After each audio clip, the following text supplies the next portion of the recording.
Me for morning manna on this just prior to spring morning. A few more clouds, then the sun starts coming.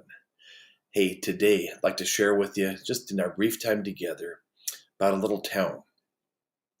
And just like to introduce this little town. Oh, I'm going to tell you about another little town first, where Julie and I and our kids, where we did our child raising years. Julie and I did with our three kids for about 16 years in a little town in northern Baja, Mexico.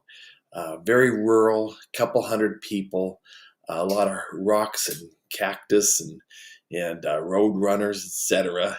And they're in the little town of Carmen Cerdán, and a village, and a ejido of a couple hundred people. Very simple, but a beautiful, wonderful life there. And it was a very sweet spot. As you know, Julie and I and our kids have very fond recollection there. And you may say, well, what does Carmen Cerdán mean? I looked into that a number of times. And the best I could come up with, I think this is fairly close anyway, when living there. Carmen Cerdán was a mistress, a paramour of the great villain, whatever you want to label him, of Pancho Villa, who was in northern Mexico. And every so often it would come up, with never any evidence of it, that there was treasure in the very steep, rocky hills around Carmen Cerdán. And every so often you would hear people perhaps talking of looking for it or wondering where it was, some buried treasure. But in the years we were there, and from what I've ever heard, there's nothing come of it. But that's just as a little background. The treasure that wasn't, although it was a rich life for us, there was other treasure, which was wonderful in Carmen Cerdán, the Lord blessed us with. But I would like to talk about a biblical town. The town is Capernaum. Capernaum, a village, the city of comfort, shows up throughout the New Testament, or the Gospels, I should suggest. But in Mark chapter 2, just this wonderful story. I'd just like to read this to you. Again, Jesus entered, Mark 2, verse 1, Capernaum, village of comfort. That's a wonderful title, isn't it? And it was heard that he was in the house. Who's in your house? Just ask that rhetorical question. Who's in your house? Immediately, many gathered together, so there was no longer room to receive them, not even near the door. He preached the word to them. They came to him, bringing a paralytic who was carried by 4 men. When they could not come near him because of the crowd, they uncovered the roof where he was. So when they'd broken through, they let down the bed on which the paralytic was lying. And when Jesus saw their faith, he said to the paralytic, "Sons, your sins are forgiven you."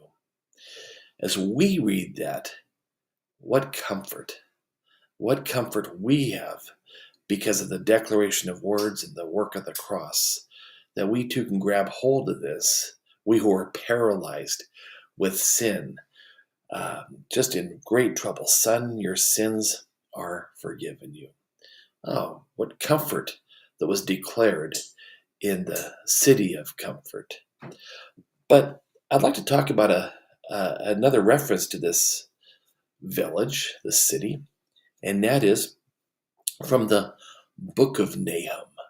For me, one of the hardest books to ever find in the Old Testament. You might require your table of contents to spare you, but between Micah and Habakkuk, little 3-chaptered, 1.5 pages, or sheets of paper, I should say, book of Nahum. And that's what Capernaum is named after.